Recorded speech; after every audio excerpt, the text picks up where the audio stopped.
gramas de KCl em 200 gramas de água, não foi dado volume para você.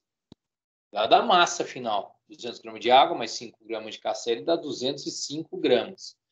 Então, para calcular o volume final aqui, você deve usar uma regra de 3, considerando a densidade que foi dada.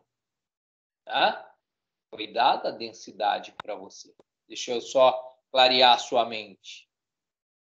A densidade é uma coisa que me diz cada 1 centímetro cúbico, que para quem não sabe significa 1 ml.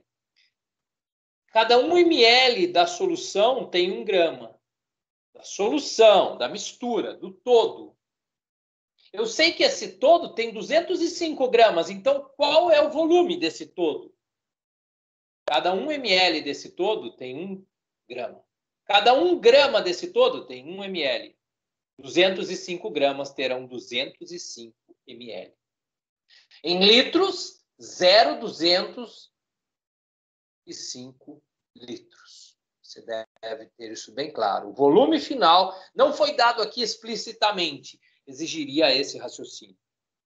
Muito bem, já sei o volume final.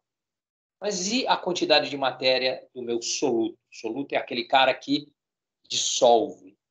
Soluto é o cara que morre na solução, porque uma vez que ele mergulha, ele desaparece. Talvez por isso o nome. O cara é soluto. Talvez porque ele morra quando ele entra na solução. Eu tenho 5 gramas do meu soluto, que é o cara que desaparece na água. Quantos mols tenho em 5 gramas de KCl? Seguimos o mesmo roteiro de sempre. Se você ainda não entendeu como calcular a massa molar, por favor, no meu canal do YouTube você vai digitar assim: Cálculos Químicos, aula 1, massa molar, aula de 100 mil views. A mais assistida de todas. Você não assistiu ainda? Então você vai lá e assiste, por favor. Porque se você assistir aqueles 5 minutos e não entender, é só você assistir de novo e fazer isso por mais 50 vezes, que você vai entender. Olha, para calcular a massa molar, você só precisa pegar os valores na tabela e somar os valores. Mas eu estou exigindo de você que você exija de você mesmo. Não pega valor na tabela periódica que não tenha 3 algarismos. E a resposta será 74,6 gramas por mol. Devo escrever gramas por mol. Porque eu estou falando de massa molar. É o número de gramas por mol. Escreva dessa maneira.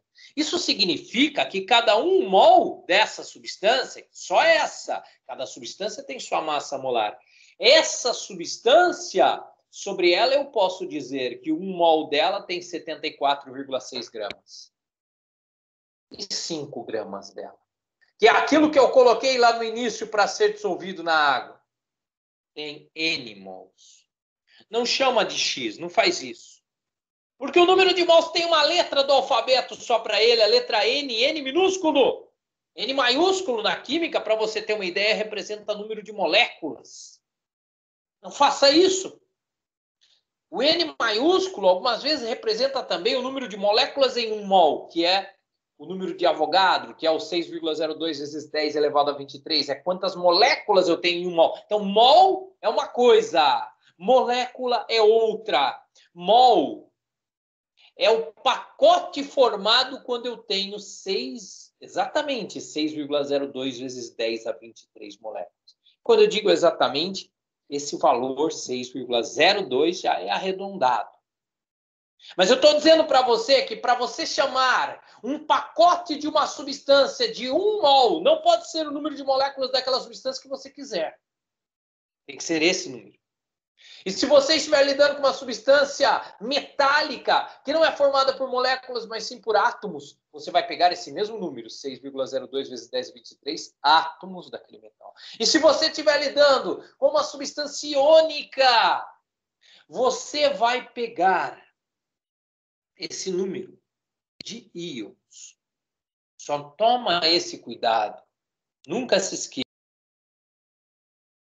Nem tudo no mundo é formado por moléculas. Algumas coisas são formadas por átomos, outras por íons.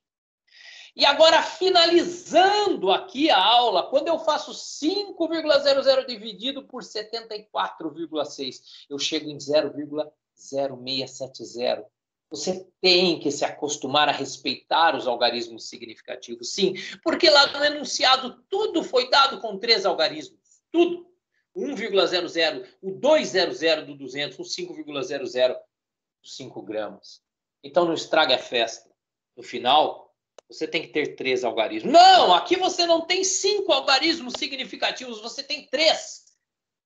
Repito para você. Você só começa a contar os algarismos significativos a partir do primeiro cara que não é 0. E esse cara é o número 6. Eu fico com 0,0670. Esse é o número de mols que eu tenho. Essa é a quantidade de matéria que eu tenho.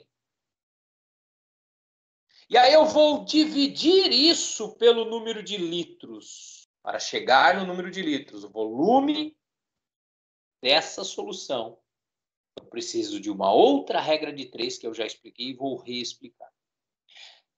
Foi dito que a densidade da solução é 1 grama por centímetro cúbico. Quer dizer que cada 1 grama dessa solução tem 1 ml, porque centímetro cúbico é o mesmo que 1 ml. Muito bem. Essa solução tem quantos gramas? 5 gramas do soluto e 200 gramas da água. Então dá 205 gramas. Se 1 grama tem 1 ml, 205 gramas tem 205 ml. Transformando para litros, 0,205 litros. Como é que você vai descobrir, então, a concentração em mol por litro desse cara? Fazendo-se 0,0670 dividido por 0,205 litros. E aí sim você chegará à resposta final.